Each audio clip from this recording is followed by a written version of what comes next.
Good evening, everyone, and welcome to Harrisburg City Council Legislative Session, Tuesday, February 27, 2018.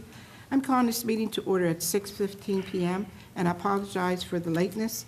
We did have an executive session today at 5 o'clock, and it was regarding legal issues.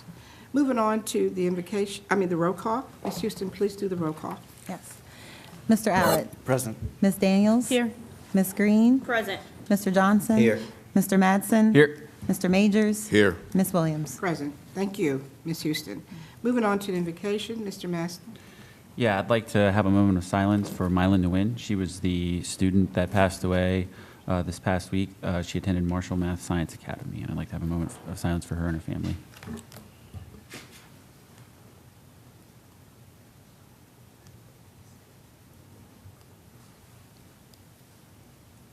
Thank you. Thank you, Mr. Masson. Moving on to Pledge of Allegiance, Ms. Daniels.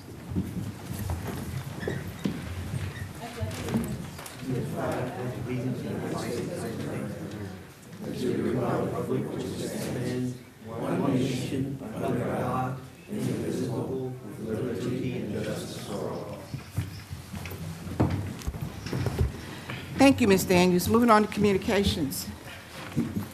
We have a young man, Mr. Kyron Robinson from ProRank Business Solutions.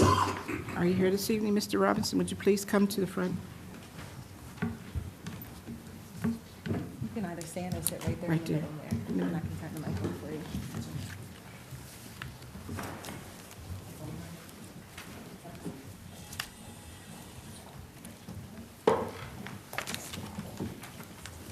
Is the mic on, sir? Is the mic on? Can everybody hear me okay? Yes, you can. Introduce yourself. And Good evening, everybody. My name is Kyron Robinson from ProRank Business Solutions. I'd like to thank the council for having me here to speak today. I've been told by a few different stakeholders that the city of Harrisburg could use some assistance with its diversity program, specifically with achieving greater participation levels for diverse contractors on its publicly funded projects. Well, that's what my company, ProRank Business Solutions, exists to do. We are also a minority-owned company that is certified. We have, what you all have in front of you is our capability statement. And then we also have a list of public sector projects that we've completed. We do soup to nuts diversity consulting. So everything from program development to assistance with the implementation of diversity programs, all the way through the tracking and the monitoring and the reporting of those programs. We also develop systems to help publicly funded agencies more effectively manage and implement those programs. Some of the projects that we're on right now is the home office reconstruction with PHFA. What we've done was help them redefine a lot of their language and revamp their forms so that they can more accurately capture participation. And we are also tracking and reporting that participation spend to PHFA. We've done the Harrisburg School District's Guaranteed Energy Savings Act project. We help them track and monitor their participation as well as define the program to capture that participation. One of the major problems that publicly funded agencies have or folks have with participation is we look at the problem of not achieving participation, and the first thing everybody says is, how do we get more firms on projects? How do we get more participation? What's going on? But 9 times out of 10, the problems are much deeper than that with the program, and the lack of participation oftentimes is a symptom. So for example, if you don't have the proper programmatic language and controls in place from the ground level of your program, there's not the proper incentive or teeth to force contractors to even use the program, right? Okay, and then when you do have the proper language and the proper incentives and motivators in place, if nobody's effectively making sure that those policies are being implemented or overseeing the implementation or the utilization of the policies that exist, they might as well not even be there. And then finally, when you do have the policies in place, They are being implemented. They are being utilized. You've created the culture. If you are not effectively tracking and monitoring and effectively reporting the outcomes, that's like a tree falling in the woods and nobody being there to see it, right? So a lot of times the problems are not just in one of these areas, but there's small problems in all of these areas. And because we are a small, diverse business, that we care about changing the participation levels for small, diverse businesses, first and foremost, because we are one. We go through it, we're certified, so it's more than a contract, it's more than money to us. I think if you look at some of our other projects that are community project overview projects, those are unpaid projects where we're giving time and energy just because we know that something needs to change in the Commonwealth of Pennsylvania with our small, diverse businesses and our participation. So with that being said, I just want to express that we're here to help the city however we can, because we do care about increasing the participation of small, diverse businesses first and foremost. And I'm just, again, thankful to have an opportunity to introduce ourselves. And if you ever want us to come back or give more information, of course, we're here to do that. And at this time, I'll open up to any questions that anybody may have for me. Okay, thank you, Mr. Robinson. Thank you. Does anyone have any questions? Ms. Green? Right now, I don't have any questions. I know I was on the Harrisburg School Board when you guys did the presentation, so I do know a lot about your company. Thank you. Mr. Madsen? Yeah, I have a question. A lot of times when I'm interacting with folks in the community, they would like after-school activities for children or summer programs where kids can pick up skills or learn how to adapt to get into the workforce. Do you have experience with those sort of programs, or would you be interested in engaging our youth in some sort of workforce development project? Definitely. One of the things that my company does, I don't want to say that, we'll do construction training programs ourselves. What we would do is find partners and find folks that have those programs and try to partner with the youth. As far as my company's direct interaction with the youth and mentoring, we do a lot of work to try to educate the youth about the public sector, about these regulations, about these policies, how they work, and how to navigate them. So whenever we have an opportunity to teach that information to the youth, we always do. And it's not always the funnest subject to learn, but we're open to teach it. Other question I have is we also have a lot of returning citizens that are entering the workforce, or folks that have been on assistance for some time. Do you have experience with working with those people and how to programs that we could acclimate them to the workforce? Definitely. We're actually, if you look at our community projects overview, we're actually on the board of one of your local nonprofits that is focused on that TLC, work-based training and construction. So being on the board of TLC, we have a lot of interaction, with those activities, those individuals, and opportunities to create employment opportunities for hard-to-place or returning citizens. Okay. I'll be following up with you on some of these things. All right. Thank you. Thank you. Mr. Johnson? So, what would you say like the biggest challenge as, like if your business comes in, they analyze the need, they analyze numbers, they come in, put the appropriate language into it. As far as now that new established program has these standards, and then I would say areas similar to Harrisburg still struggles to kind of reach those participation numbers. Have you seen that, and what have cities done to Honestly, it comes down to, political will. Whenever the top person of that agency or that organization is committed to diversity, you see the numbers and you see the difference. If you have an expert consultant that can help you achieve the participation levels, that's willing to go in there and have the uncomfortable conversations with folks and hold people's feet to the fire. It comes down to that project owner. Now, sometimes if you don't have the buy-in from the project owner or the top down, or sometimes when that decision-making is decentralized, that's when it can get a little tough, because if we improve all of the language and the program, but we can't get the support to implement the program, or maybe put the proper teeth into the program to require contractors to do what they're supposed to do, then it can get challenging, because then the culture becomes, yeah, we have a program, but they don't really use it, so you don't have to worry about it. And, it becomes less effective. So normally the challenge is buy-in from the top and the support from the top.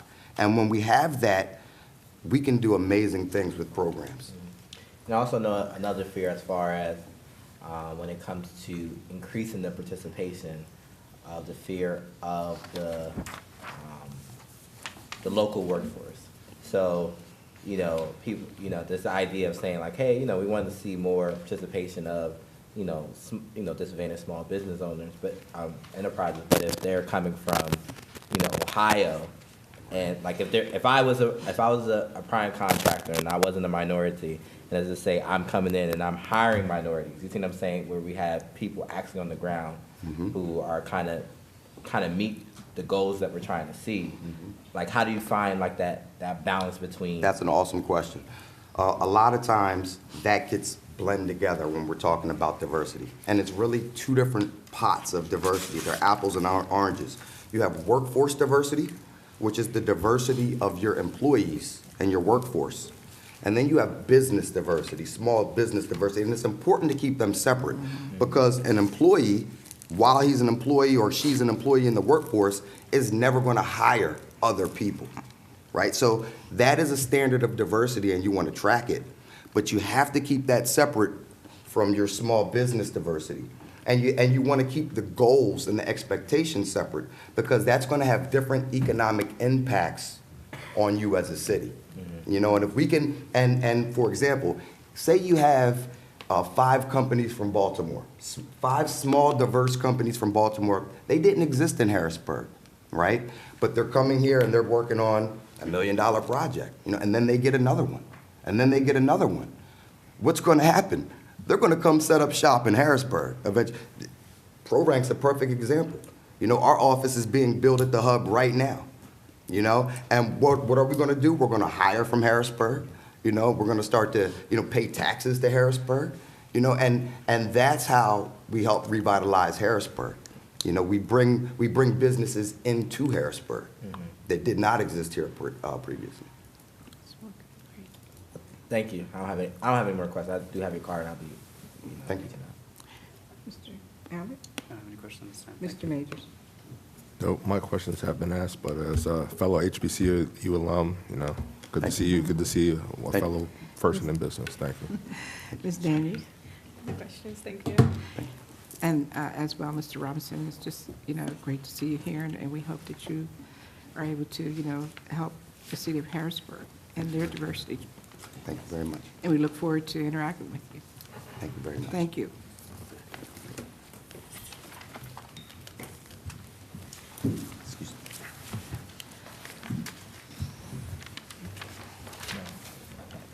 So what do you guys want me to do? What do you want to do?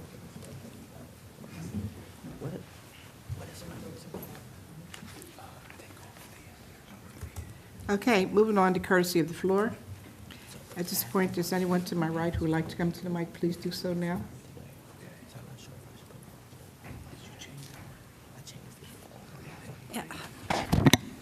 Hi, my name's Christina Duffy. I live on South 14th Street in the city.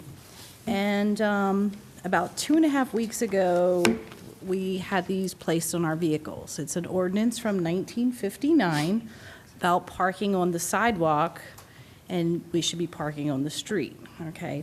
If you know anything, and I had pictures and I accidentally forgot them, sorry. But if you park completely on the street, on South 14th Street, a fire truck cannot get down through the street, okay, because there's parking on both sides of the one-way street. A fire truck cannot get down the street. Your vehicle usually gets sideswiped. Mine has happened about 7 times in a period of time. People speed constantly down the street. So basically, I'm just coming to speak. And then if the ordinance actually takes place on March 5th, if you're parked on the sidewalk or on the curb at all, you're going to get a $30 fine. I mean, I feel that a 60-year-old ordinance you would do some kind of research before trying to enforce it, because definitely times have changed in 60 years. Also, another idea I had is maybe making it only on one side you park, not have parking on both sides of the street, so people can go down the street safely. Or maybe with all the abandoned houses on Allison Hill, maybe make parking lots or something for parking. But that's my concern, and I can send the pictures if you'd like them, maybe by email or something, or Yes. maybe next time. Send them to our city clerk if you don't mind. What was that? Send them Just write to down your city clerk. information, and, or I can give you my information, or you can give My me name's yours. Christina Duffy. My the end. email is, Come around here. okay. Yeah, yeah. At the end, At- and wait a minute, just a minute, excuse me, Ms. Christine. And at the end of the meeting, if you have a few minutes, I would like you to speak to Councilman Majors, and he's going to speak with you regarding your situation. Okay. And if you want to give us any information at that time, your email, you can give it to him.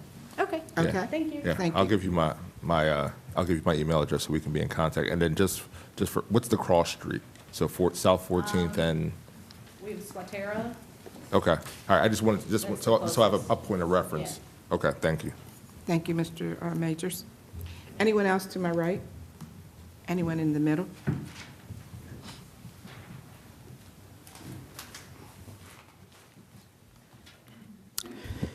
Good evening, I'm Daniel D. Graham, 217 North 2nd Street, here in Harrisburg, PA. First, about transportation, I suggest restore local CAT city bus service on Sundays for us churchgoers and other people on all of the CAT routes.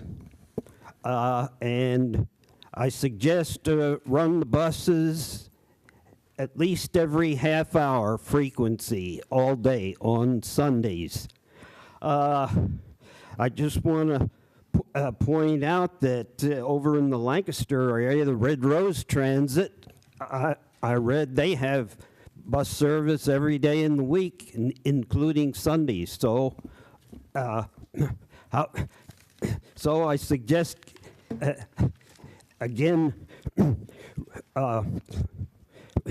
restore local city bus service on the CAT routes on Sunday also, on all the CAT routes here in the Harrisburg area, both East Shore and West Shore.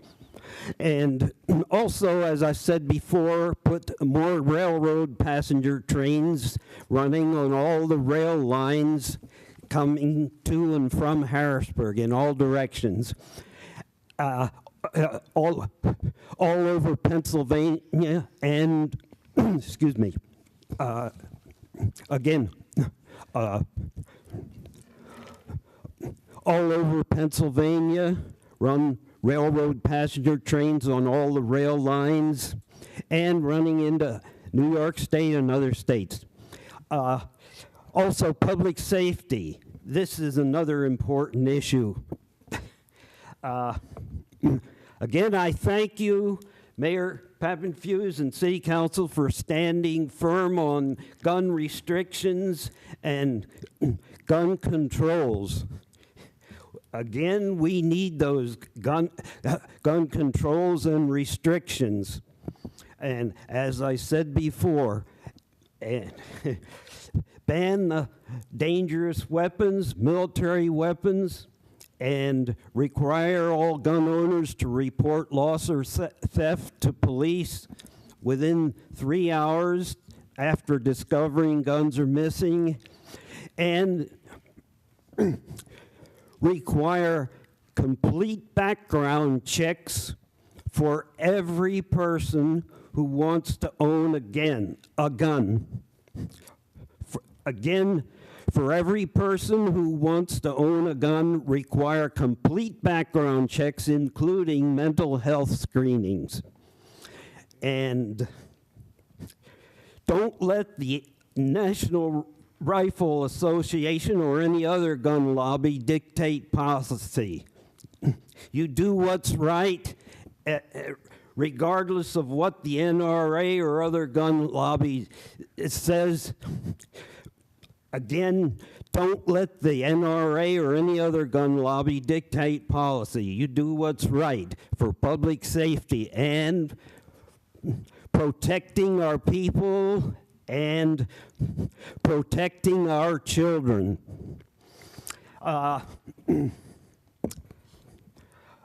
Also, there's one other thing, I can't think of it. Jobs. Again, as I said before, a few years ago, we need jobs. We don't need any more colleges or universities. We need factories here in Harrisburg and the nearby towns. And we need these factory manufacturing production jobs and factory companies hiring good American workers here in Harrisburg and the surrounding areas.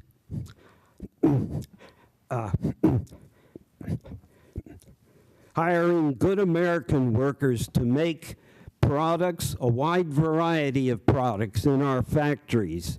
Bring back these traditional factory manufacturing production jobs, assembly and unpacking jobs, back here to the cities and towns here in the USA. Jobs for good American workers here in the USA. Thank you much. God bless. Thank you, Mr. Graham. Anyone else in the middle?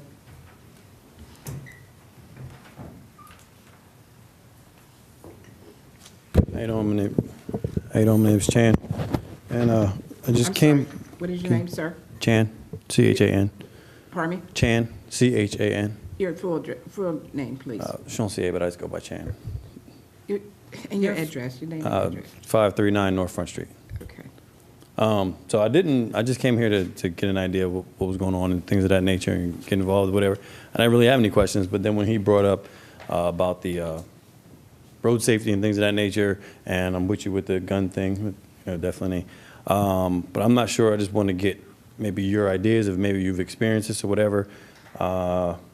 Marketing Cameron, that intersection right there is the most dangerous intersection ever. And they put the little push the button thing and people were walking and whatever, but I walk it every day. I drop my daughter off at the daycare. I work at Strawberry Square, drive back up, and then I walk across Cameron, and then I walk down here. So I tell my wife when she drops me off in my car to go up to 13th Street and make a right because I don't want her in that intersection. So for walking, when you come to the light, okay, there's a red light, and there's a green light that says go. But when it tells you to walk, cars from here are still coming this way. So you gotta play the game of, all right, how far? So he goes, and I got this, and that's only there for a couple seconds. So you have to sprint across. So that's walking in that intersection. As far as driving, you bring your car up, and if you make a left to go down Cameron Street, there's only one green light, and you're supposed to make the left, but you have to wait, obviously, for all the incoming traffic. But if you're like right there, then there's cars here and things of that nature. There's no turn this way arrow or whatever the case may be. I mean, it's deadly. I don't know if you've been there, but it's a deadly intersection. Maybe you could get a bridge or something. I don't know how you guys do this stuff. So that's that intersection.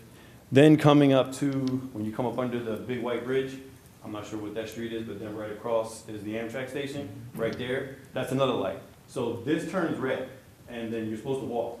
But the bus can come down, because now it's the bus's thing. So now you're like this, you're looking down here to see if these cars are coming, see if you got the bus, and you just gotta run. And then sometimes when you're running, even though it's red, if the people don't see cars, they're gonna make that right on that red. You can do whatever you want, they're gonna do it, they do it. But they don't see the pedestrians. So, I didn't have any questions or whatever, but after that, I just would like to get your ideas or what you experienced or thought about as far as Marketing Cameron Street and how deadly that intersection is for pedestrians as well as cars. And then, what is that intersection where the bus station? There's a second and Chestnut? Okay. Mr. Graham, So, yeah. Mr. Graham. Sorry. Well, whatever that is. Mr. Graham, Mr. Graham, do not holler out. Do not holler out. Thank you. Thank you, sir. We appreciate your knowledge. Yeah, Fifth and But Market. please don't holler out, Mr. Graham. Be respectful. I tried to. Well, please, next time, be respectful. We are not going to allow you to keep hollering out. Yeah. And it's And my, sir, sir. we will How about address, respect sir, for excuse me, traffic Mr. signals, Graham, pedestrians? do you want to be put out? Do you want me to put you up? Now, if you're not going to be quiet, I'm going to have you put out. Thank you. Mr. Majors. Sir, it is, Cameron Street is a state road, and we always work with the Department of Transportation on our traffic signals and lighting on state roads. So I'll be in touch with the city engineer, Wayne Martin, and the traffic engineer, and in charge of traffic maintenance, John Snedeker, and we can talk about that on how we can work with PennDOT to improve those intersections. Am I the only one that ever brought this up? I would say recently. But Recently. it's been going recently. on. It's Yeah. been, yeah. It's really dangerous. Yeah, Yeah. no, I crossed, yeah. Accident, you know, remnants of accidents that have happened, like, almost. I cross it every day myself. Construction going on there at Right. one time. That is real dangerous intersection. I've walked across Yeah, Okay. so- Thank you. Thank you, sir. Yeah, Mr. Jackson, we'll you reach got out. back Thank in you, the sir. sidebar. Okay, thank you. Is anyone else in the middle, please? Yeah. How you doing, Mr. McDuffie? I'm here. Yeah, just piggyback off what Ms. McDuffie was talking about. She actually gave me a phone call, and I told her the due process, told her to come down here so that she can see that we do listen to people's phone calls. Sometimes people don't think that we pay attention. So basically, she reached out to Patty Kim, I think it was. So, and she gave me a call. And I actually went over to South 14th Street. You know, it's a lot of construction work going over at South 14th Street right now. So it is kind of bad over there. And me and you talked this afternoon in reference to what her recommendation was, making it one parking on one side of the street, because no emergency vehicles can get down there when they actually have a full house over there. Got a lot of abandoned properties over there, you know, so it's pretty bad. That's not the only street in the city of Harrisburg. We see that quite a bit now because, again, got a lot of people that have 3 and 4 cars now, where when I was a kid, you only had 1 car in the family, you know, so that's what's going on. So when they park the car up on the curb so they won't get sideswiped, you know. Parking enforcement has been pretty good. I know we got some new guys. Some of the guys who've been here for a while know they're not issued out in tickets because if you think about it, over to the middle school, when you park right there on South 19th Street, people who live right there, they park up on the curb because them buses and everything take their mirrors. So we witnessed this. So again, and we'll get together, Councilman Majors, as far as us taking a ride to some of these trouble areas. But I just told her she need to come down there. This is where it begins at. So, but Thank you, Mr. Johnson. I'll vouch. Okay. And we certainly will address it along with Mr. Majors. Thank you, sir. Anyone else in the middle? Anyone to my left? Thank you. Moving on with the agenda. Moving on to approval of minutes. Approval of the legislative session minutes of February 13, 2018. Council members, are there any omissions, deletions, or corrections? Hearing none, minutes will stand as approved. Moving on to reports of committees. Report from Chair Allett on the work session of February 20, 2018. Mr. Allett, are you ready with your report? Yes, I am. Thank you. Budget and Finance met as part of the work session on Tuesday, February 20th. Up for discussion was Resolution 22 of 2018, a resolution authorizing the City of Harrisburg to negotiate and enter into a professional services contract with Marathon Capital Strategies to serve as the city's limited purpose financial advisor. This resolution was brought about as part of a discussion last fall to engage with a financial services provider to enter into some negotiations with some of the financial institutions that Harrisburg has some existing debt with. Part of the thought process was to renegotiate some of the debt service to perhaps better position the city going forward. As part of the Dodd-Frank law, which is the federal law, maintains that cities cannot enter into those negotiations without the presence of a financial advisor, hence the reason for bringing this on. This was up for vote for tonight. However, we just wanted to table the vote until we knew that the administration had been able to check the references of the firm. We feel that it's a good move for us to move forward with it, but in terms of dotting the i's, crossing the t's, we wanted to make sure we followed due process on that. Thank you, Mr. The Allett. administration did check the references on the firm. Okay, Mayor. Just a minute, Mayor. Are you done with your report, I'm done. Mr. Allett? Okay. Mayor, did you want to respond to something that he said? Yes. Will you do so at this time, please? Okay. I understand it's a big deal for the city to be hiring a financial advisor, and I also understand that in the past, the city was not well-served by financial advisors. But this was a thoughtful process. There was a RFP issued. There was a series of firms that submitted selections. There was due diligence performed on each of those firms, including checking references. And we ended up interviewing and unanimously selecting what was then called Fairmont Capital and what has now transformed into Marathon Advisors. Charles DeBrunner, who was the city controller, was on the selection committee with us. We really tried to do as much due diligence as we could. And the primary reference for this particular group was Marita Kelly, who is our Act 47 coordinator. So I brought you down the submission, which lists their references and shows Marita's contact. Now, I personally called Marita and asked about this firm, and her response, and I'll say on the record, was that Dan Connolly was the best in the business, and the city would be very fortunate to hire him. I took that reference very seriously and positively. But it wasn't just the reference. It was the cumulative review of the other firms that submitted to the RFP. And it was the consensus of my colleagues. I mean, there were pros and cons to each of the various people that interviewed. We then submitted the contract to you all. They did reorganize in the meantime to a new firm, but the Dan Connolly, who's the principal, is the person who is switching from one firm to the other firm. And they were here. They interviewed before the committee. I did receive an email asking if we checked references this past week, and I thought I had responded affirmatively to that. So I feel that we've done everything that we could have done as administration. The issue is that we are not able to converse with AMBAC because of Dodd-Frank over our general obligation debt unless we have a financial advisor. We have been on hold with them for months now in terms of ready and eager to have these conversations, which could save the city literally hundreds of thousands of dollars, possibly lead to the forgiveness of millions of dollars in debt. All this is on the table for discussion because AMBAC is interested, as they have said to us, in de-risking their situation. They want to get out of the municipal debt business. They're the ones that pushed us to hire a financial advisor. As I say, we went through the RFP. Marita Kelly is the city coordinator, has been on board from the beginning, and we've had literally weekly status calls with AMBAC saying, when are you going to get the advisor? When are you going to get the advisor? And we keep saying, well, it's coming, it's coming, it's coming.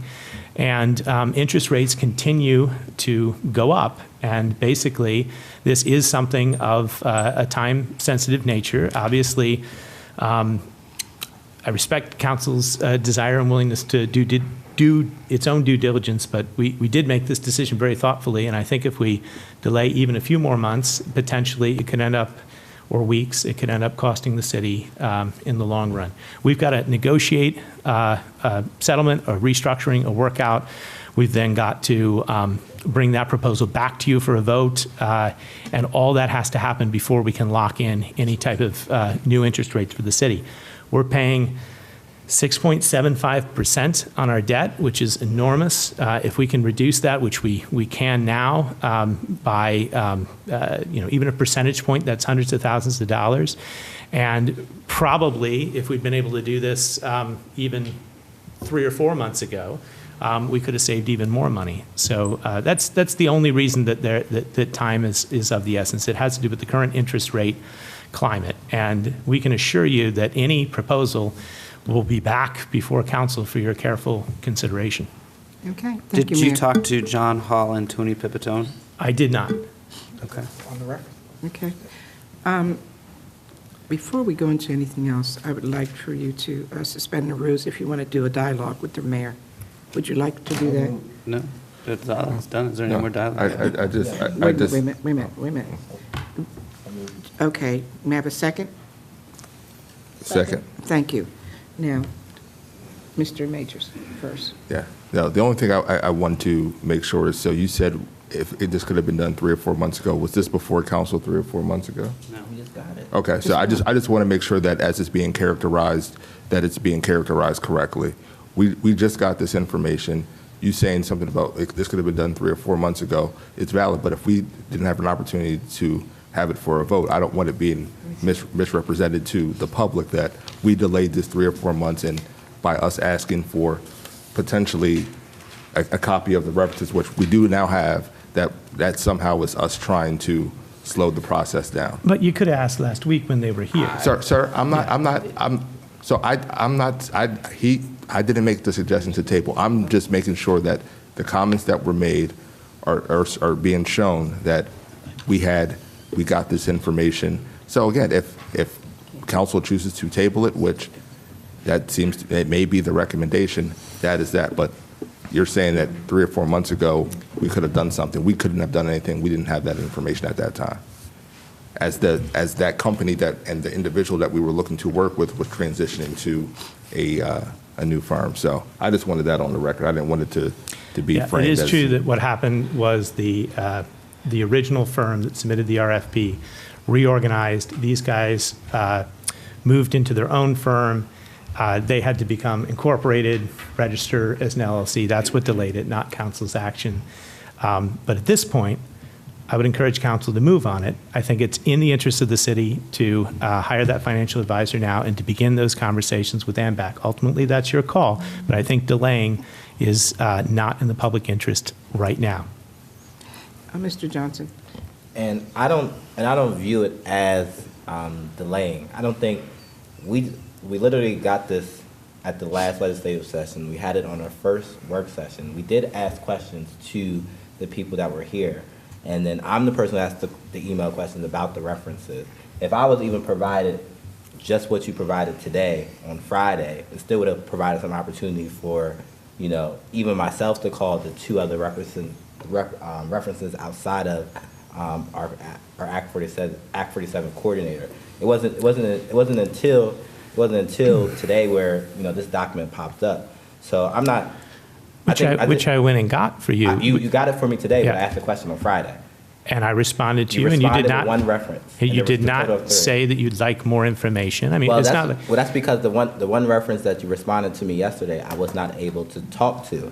So that's why I was asking, is there any more references outside of that person? I got the rest of the references. The first time you asked that question was just Friday. now at caucus. No, was there any more references outside Because of that you only person? gave me one reference. I didn't even know there was more than. I didn't realize you needed more references. You said, did we check references? I said, yes, I spoke to Marita Kelly. Excuse me. So only thing, so my. Since when has council required to check a list of? Mayor, wait. Excuse me. I'm going to calm it down. Wait a minute, Mr. Johnson. Mayor, please let him finish. So I guess you're about to go into the point of when, since council has asked for us to kind of look into references, since we had a few instances with consultants who haven't delivered on the scope of work that we asked for, and I think it's upon us. You see what I'm saying? I mean, shame on us for not doing it before, but don't try to fault us for trying to do it now. I think it's particularly important now because they are a new company. They're not. I understand they're trying to get their incorporation for Pennsylvania, and they have it for New Jersey, which is okay. But I'm saying we should do this with anybody. Just because we're asking now and it may seem uncommon doesn't mean that we're not doing our due diligence. And just to agree with Wes's point, I think it's important to kind of know that we're not delaying anything. We're getting it, we're looking at it, we're analyzing it, and I think that's all part of the process. So You're going to delay it at least 2 weeks if you don't vote on it tonight. I think that's the part. I think that's the part that has to be a greater understanding between the balance between administration and the council. So for every piece of legislation that we get down for the administration, we're supposed to act on it within the next 2 weeks, given that we have a work session and then we have it there. But anything outside of that can be viewed as being delayed. You guys have the bulk of everything. I understand the setup where you guys go through the process of vetting things out and bring, doing everything you need to do before bringing it to council. But it seems as though if we don't move on it as quick as you guys may want, that there's a problem. But I think we also have the same right and the same purpose of still, if we so choose to do due diligence. And I don't think what we were asking for is a matter of us delaying the process extensively. I don't even view it as delay. We were just literally handed information while we were up. They were here before you as But part of they- your I- process. You could have asked them for their references in person. Yeah, but here's my point. Like, the reality is, you put an RFP out, you ask them to submit references as part of the RFP, and then you just submit that you didn't check them. That's not what I'm saying at all. saying- didn't call Marita, the other two. There's 3 references. The provided. primary reference was Marita Kelly. But all I'm saying is, if we have a process and we ask for it, execute the process. What process is that? What are you Talk to asking? the references they provided. You we, talked to we did Marita. tremendous due diligence on this, and I wasn't the only person who was on the committee. I For all we assumed that know, you guys had talked to him, I'll be honest, and so forgive me for making that assumption because I knew the RFP went out and I know they provided a list, I assumed you talked to them. This is just the checks and balances I think that are really important. You know, we believe that it's probably a good firm. We want to move forward. We like all the things that we heard and that we talked about last week, but again, why ask for references if you're not going to call them? you're bringing this up tonight. You could have brought that up last week, the week before. Until we sat there and when I it said could we have been didn't- done. we were sitting You in did call caucus. them. I was satisfied with the reference check. It was not your job or council's job to check the references as part of the RFP selection. It's your job to vet the contract now. If you have some sort of concerns, you should have done that before the last second here, postponing us for additional weeks. It's, the Okay. question is it in the public interest to vote for a financial advisor, and do you have all that you need? I would submit you have all that you need to vote. If you Okay. disagree, then you delay, but it could come with a cost. All right, Mayor, thank you. Mr. Johnson, Mr. Mattson? Just for clarity purposes, if we were to delay 2 weeks, do we have any sense of how much interest rates would go up or how much it would cost? We don't know, but No. we do know they've already been inching up. And it's one of those environments where we also know that we have a willing partner that's interested in restructuring and is requiring us to have a financial advisor, rightly so under Dodd-Frank. So we are stuck. We also know that we want to get to a restructuring and a refinancing. So it's in the city's interest to do that. If you had some concern or some legitimate concern with this particular group, I would get it, but you don't. And you had the group here to ask those questions. They aren't to even them. incorporated in Excuse me, Ms. Pennsylvania Daniels. yet. Wait a minute. Are you finished, Mayor? I We are will not be gonna finished. holler out. I When will you be got- finished for when this you- evening. Thank you. Okay, thank you. Ms. Daniels? No, they aren't even incorporated yet. I don't think it's unreasonable for us to find out, get some sense of their work, because they just barely exist now. And we've been burned before, as Councilman Major Johnson mentioned, on consultants, from the comprehensive plan consultant, from the job performance evaluation salary consultant. Have we even received any updates from the lobbyists we hired? Like, we're constantly paying people for services that we don't get, and then we don't follow through to enforce those contractual agreements. So if we're not going to be thorough towards the end, we need to be thorough at the beginning. Okay, thank you, Ms. Daniels. Anyone else? Okay. I have a motion to go back into session, please. Second. Thank you. Going back into session. Moving on to report from Chair Johnson on the work session of February 20th, 2018. So, on February 20th, 2018. February 20th of 2018, on the Building and Housing Committee, met to go over Resolution 23 of 2018, which is a resolution authorizing the City of Harrisburg to enter into a memorandum of understanding with the Central Pennsylvania Building and Construction Trades Council, AFL-CIO, in support of cooperation to assure properly trained and skilled workers shall be available for the future certain major public construction projects. So this has to do along with anticipation that the city submitted a tire grant that which could be awarded, and this agreement calls for the project labor stabilization agreement to make sure that there is enough in order for the city to be in a position to retain qualified skilled workers to perform the project. So this MOU is with the understanding that the city would first receive the Tiger Grant and then use some of the funding to dedicate that to doing a study to make sure that there's skilled labor workers on this project.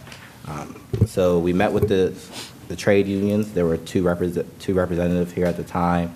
They gave us information about the work that they do and the upcoming projects that they have in the city, and they were in support of such a project and the impact that that this study could have in ensuring that we do have skilled labor on this project if we were to get awarded the Tiger Grant. We will be holding off on a vote on this until we receive, there was some information requested from the trade union, so we anticipate on voting on this at our next legislative session. Thank you. Thank you, Mr. Johnson. Did Moving you on to- receive the information Mr. from Roy? Mayor, you do not holler out. If you want to be acknowledged, please let me know that. Right. We're not doing that this year. Madam President, may I inquire? Yes. It was my understanding that some information did come through from the unions and was given to you this evening? Yes, so some of it came through, about a third of the information.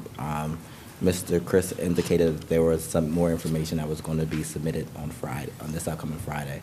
They were thinking that this resolution was going to get voted on in 2 weeks and not the following week. So that's the reason why for the delay in information. Okay. So Thank you. may I just ask what information is still out there so that I can be sure that you get it? There's some more EEO information. That the EEO information that was submitted by the trade unions only represented a third, and they said they can get the other information, which will represent the other 2/3 of the AFL-CIO. So. Okay. Thank you, Mr. Johnson. Moving on to report from Chair Williams on the work session of February 20th, 2018. At the City Council work session on February 20th, 2018, the Administration Committee discussed 6 pieces of committee legislation. One was Resolution 11 of 2018, and that was a resolution appointing Ms. Shannon Gordy to serve on the Zoning Hearing Board of the City of Harrisburg. Ms. Gordy was the former Chief Executive Director for Capital Regional Water from May 2011 to November 2017. Her responsibilities involved directly reporting to a 5-member board and administration of day-to-day affairs and business of Capital Regional Water. Ms. Gordy possesses a variety of skills which include engineering, design and construction, creative problem solving, thorough knowledge of budgets, strategic planning and execution, which are all great assets for this board. The Administration Committee recommends Ms. Gordy for the Zoning Hearing Board, and I ask the affirmative vote from my council members. Moving on to the next order of business. The Administration Committee's next business on the agenda was the interviewing of 4 appointments to the Capital Regional Water Board of Directors. And they were Resolution 18 of 2018, which was the resolution reappointing Mr. Garvey Presley to serve on the Capital Regional Water Board, a municipal authority board of directors. Resolution 19 of 2018, a resolution reappointing Crystal Skouditis to serve on the Capital Regional Water, a municipal authority board of directors.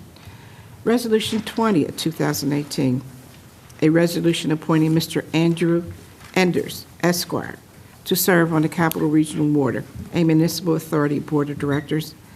And Resolution 21 of 2018, a resolution appointing Ms. Elise Harris to serve on the Capital Regional Water, a municipal authority-based board of directors.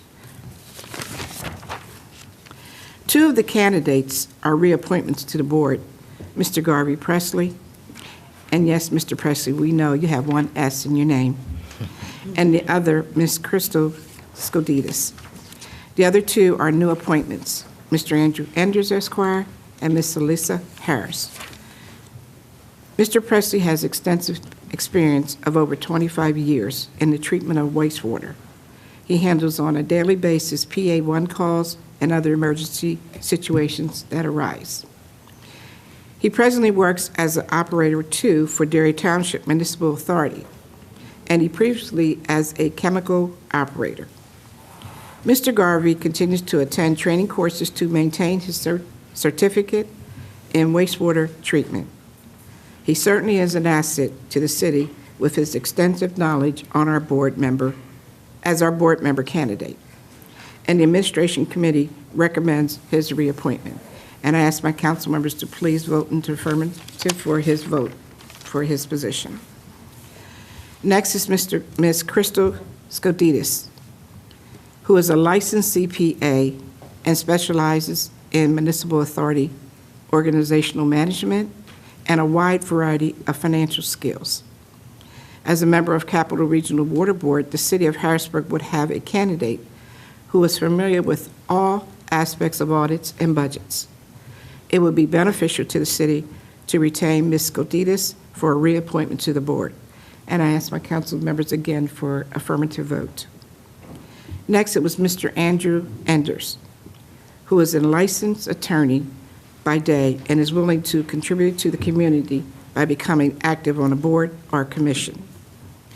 Besides his willingness to be a Capital Regional Board member, Mr. Enders is a board member on 5 other organizations and is committed to sharing his time and experience for the residents of Harrisburg.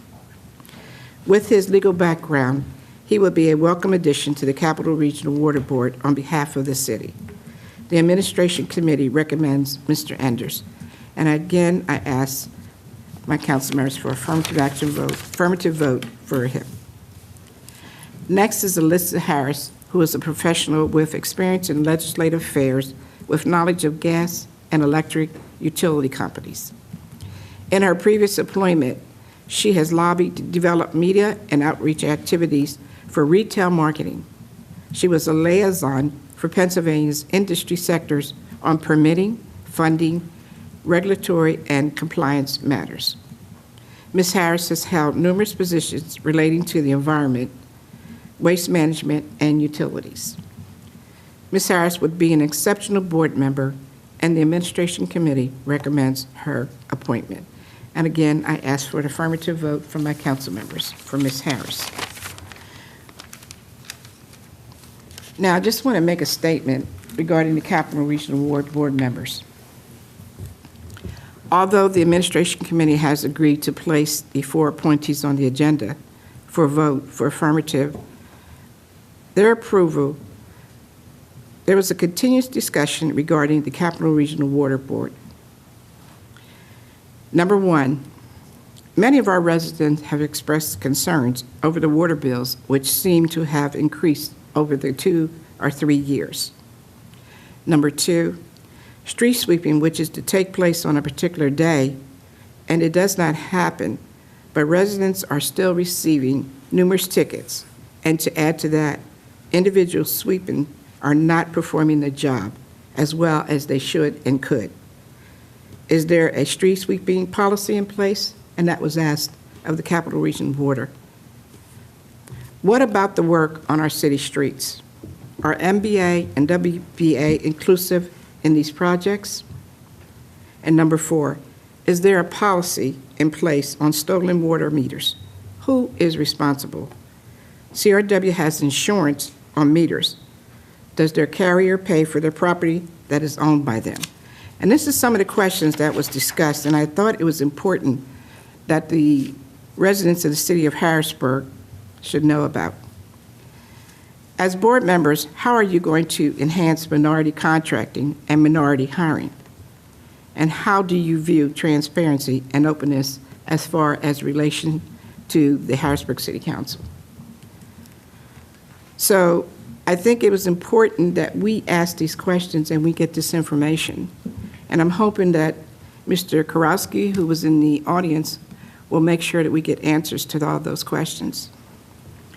And just for a bit of information for the residents of Harrisburg who are not aware of what is going on or is going to take place, please try to attend one of the sessions that Capital Regional Water is planning. They will be addressing the construction of the sewer system and infrastructure over the next coming years. Moving on to Resolution 24 of 2018. It's a resolution authorizing the City of Harrisburg to negotiate and agree upon the terms of a memorandum of understanding with the Harrisburg Downtown Improvement District and the County of Dauphin to offset downtown parking meter and enforcement revenues for the hours of 5 p.m. to 7 p.m. In attendance to speak to the committee was Todd Vanderwood, Executive Director of Downtown Improvement District, and Steve Weinstock, who's the owner of Stocks and Carly's. This agreement was originally proposed by the business owners downtown as a memorandum of understanding to encourage patrons to come back into the city during the hours between 5 to 7.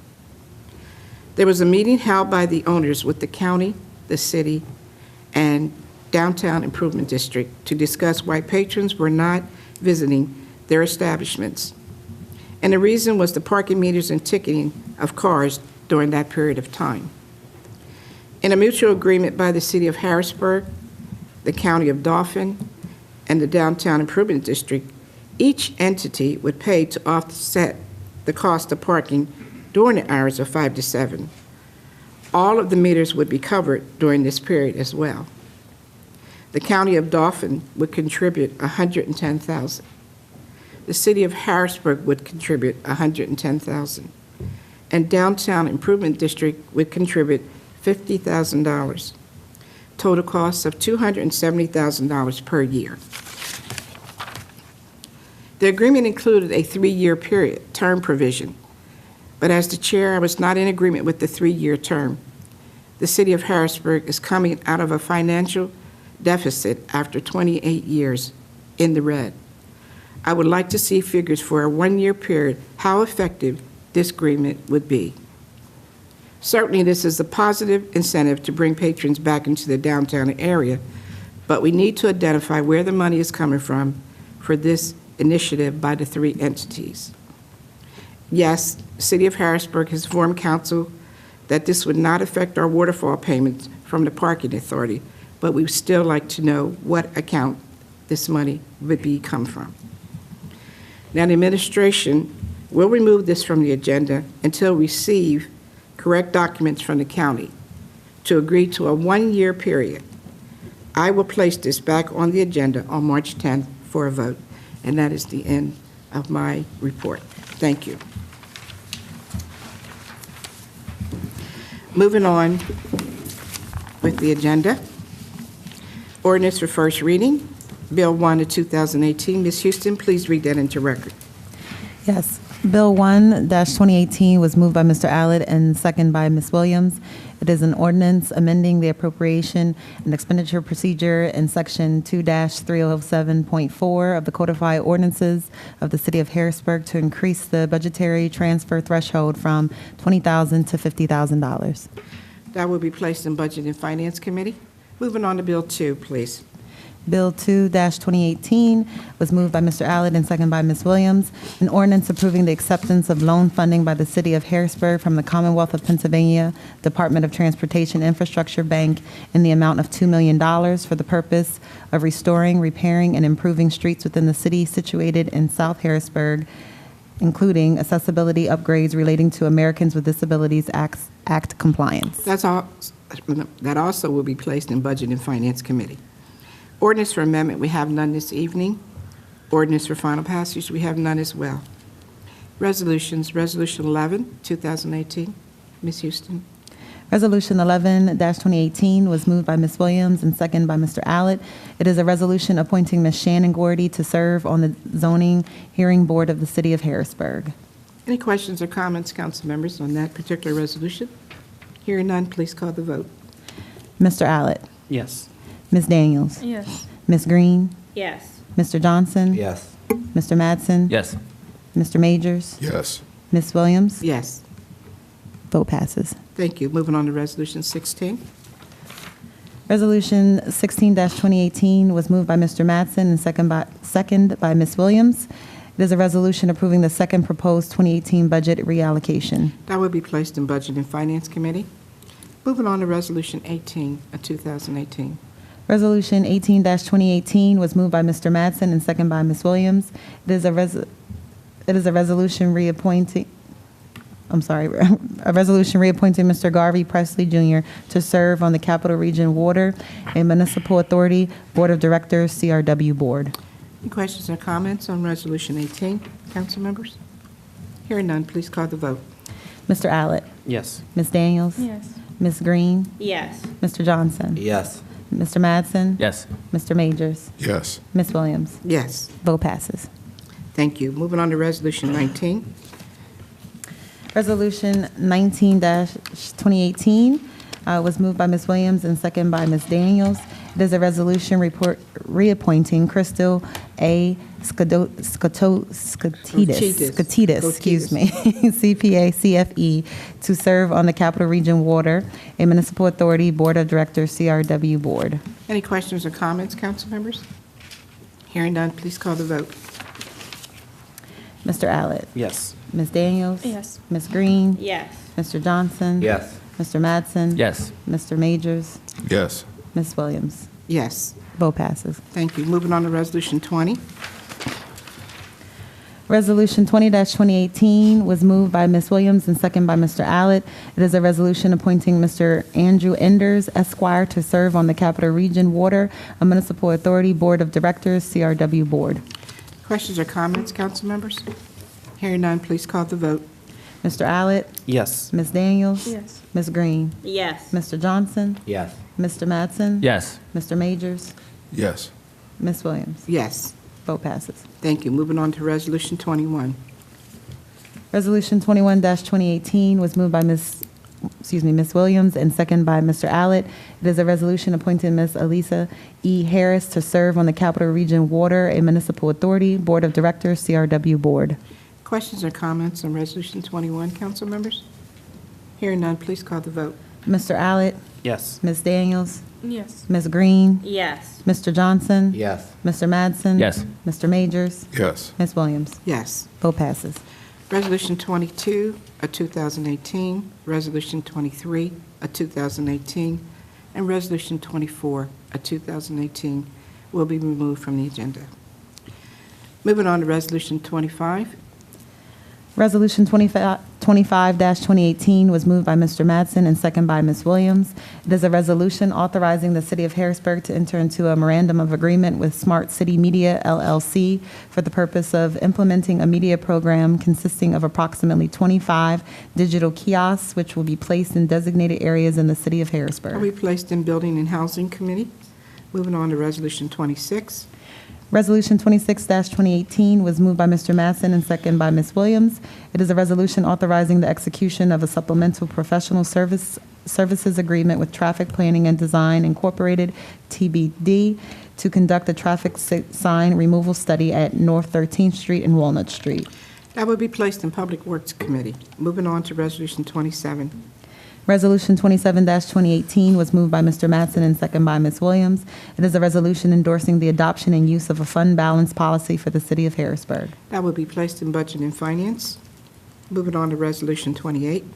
Resolution 28-2018 was moved by Mr. Madsen and second by Ms. Williams. It is a resolution endorsing the adoption and use of a debt management policy for the City of Harrisburg. That will be placed in Budget and Finance. Moving on to Resolution 29. Resolution 29-2018 was moved by Mr. Madsen and second by Ms. Williams. It is a resolution authorizing the City of Harrisburg to enter into an aerial easement agreement with South Third Development, LLC, for the purpose of stringing lights in the public right-of-way over South Third Street between Market Street and Chestnut Street. That will be placed in Public Works Committee. Moving on to Resolution 30. Resolution 30-2018 was moved by Ms. Williams and second by Mr. Madsen. It is a resolution amending the rules of council for the City of Harrisburg. That will be placed in Administration Committee. Moving on to Resolution 31. Resolution 31-2018 was moved by Mr. Allett and second by Ms. Williams. It is a resolution approving the disposal of old cameras and lenses that are owned by the City of Harrisburg and are no longer being utilized due to age and/or condition. Any questions or comments, council members, on Resolution 31? Hearing none, please call the vote. Mr. Allett? Yes. Ms. Daniels? Yes. Ms. Green? Yes. Mr. Johnson? Yes. Mr. Madsen? Yes. Mr. Majors? Yes. Ms. Williams? Yes. Vote passes. Thank you. Moving on to Resolution 32. Resolution 32-2018 was moved by Mr. Allett and second by Ms. Williams. It is a resolution of the City of Harrisburg to enter into and execute a loan agreement and related documents for the Commonwealth of Pennsylvania Department of Transportation Infrastructure Bank in the amount of $2 million for the purpose of restoring, repairing, and improving streets within the city situated in South Harrisburg, including accessibility upgrades relating to Americans with Disabilities Act compliance, and authorizing the mayor, controller, engineer, and solicitor to execute such documents as are necessary to accept the award and otherwise finalize the loan on behalf of the city. That will be placed in Budget and Finance Committee. Moving on to Resolution 33.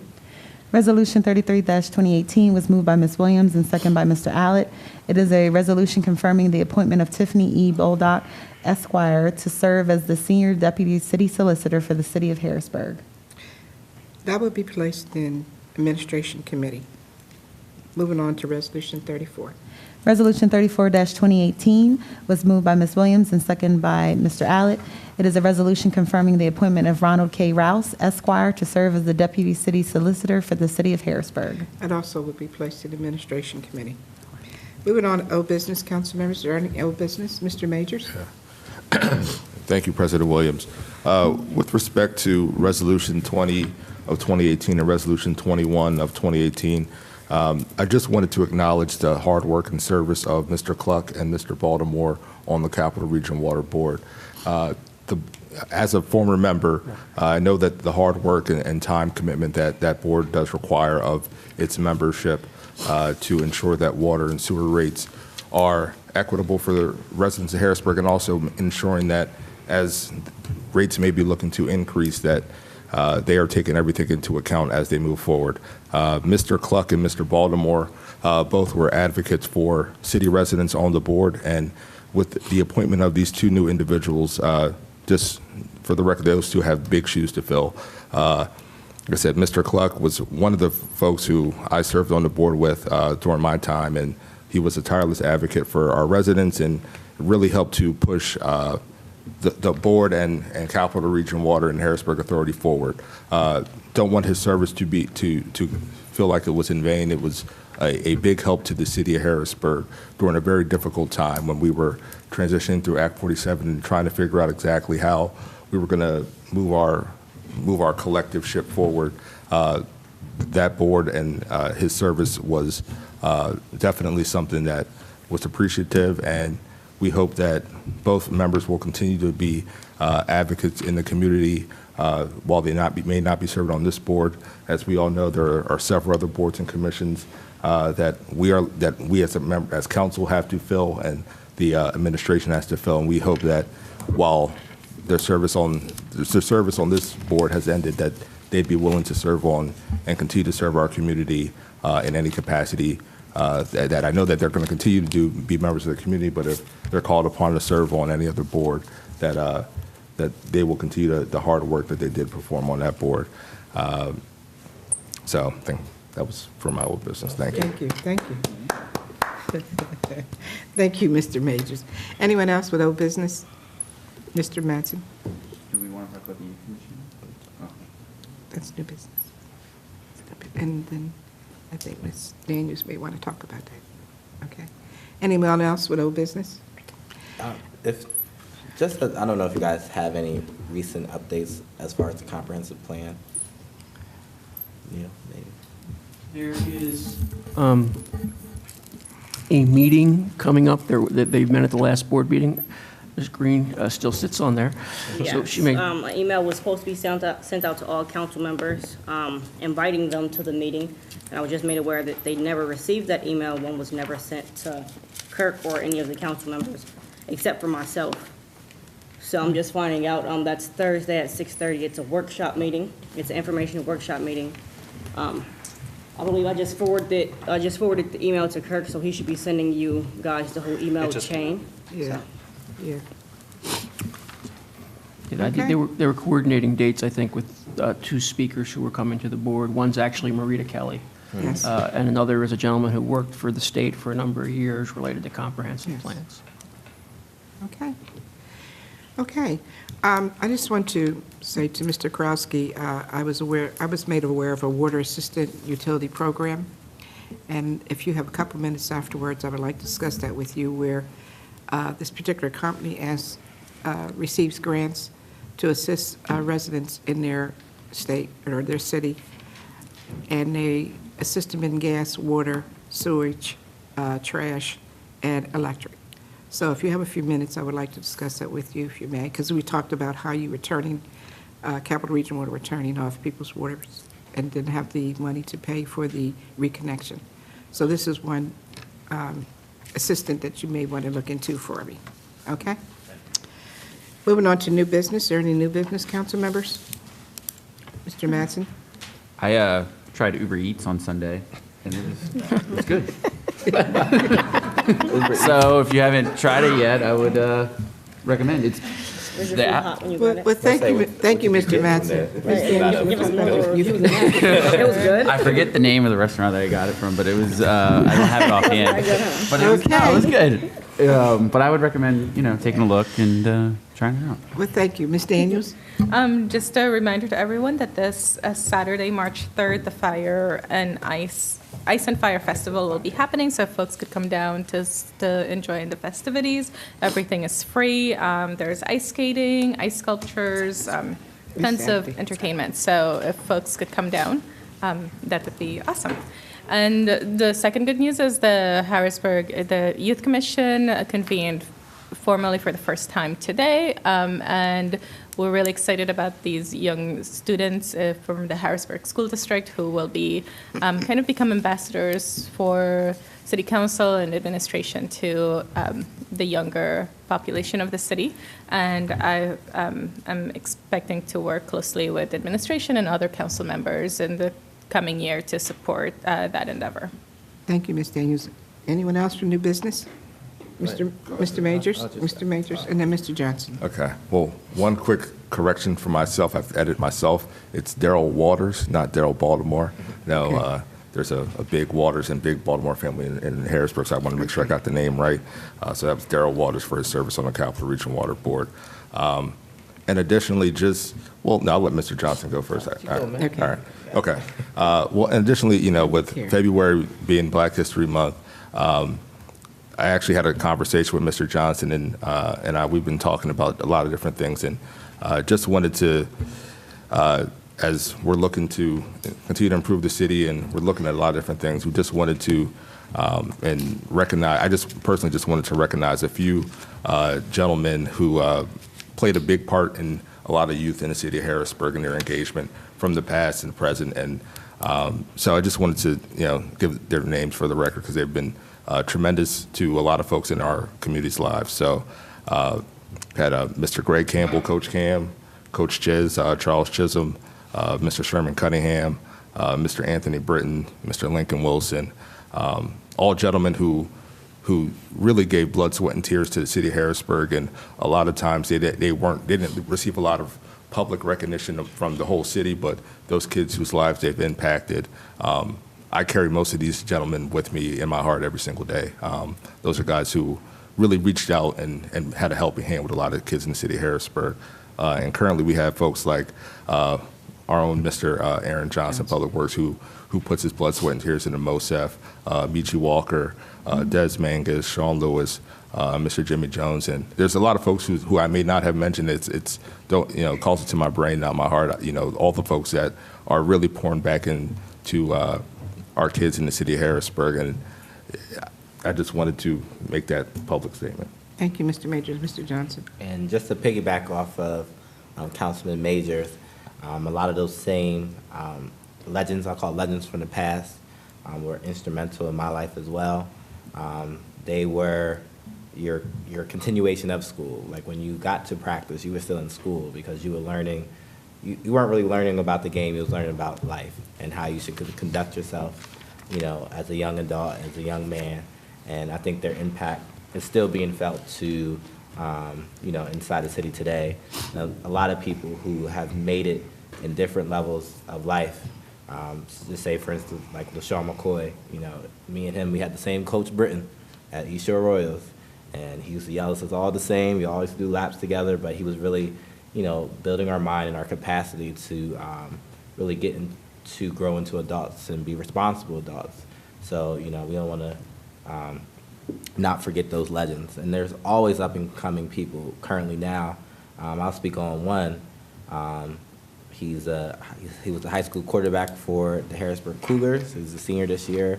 Yamir Wilkerson, which comes to find out that he has the highest GPA amongst African American men at Harrisburg High School.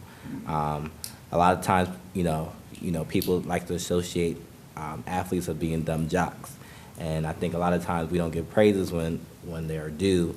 When people are not only, you know, performing at a high level on the field, but performing at a high level in the classroom. And I think that shows how much he's a leader within his own community as far as, you know, his classmates. But I think it's also going to show how much of a leader he is to become as he moves on to the next level in life. So I think, you know, as we have these legends in the past who we lean on, we have the upcoming future that's looking bright as well in Harrisburg. So with that, you know, as we come to a close on Black History Month, but we will still be celebrating Black history all year. Wakanda forever. Well, thank you, Mr. Johnson. Anyone else? Anyone else? We have an motion to adjourn, please. Second? Second. Thank you. Meeting is adjourned.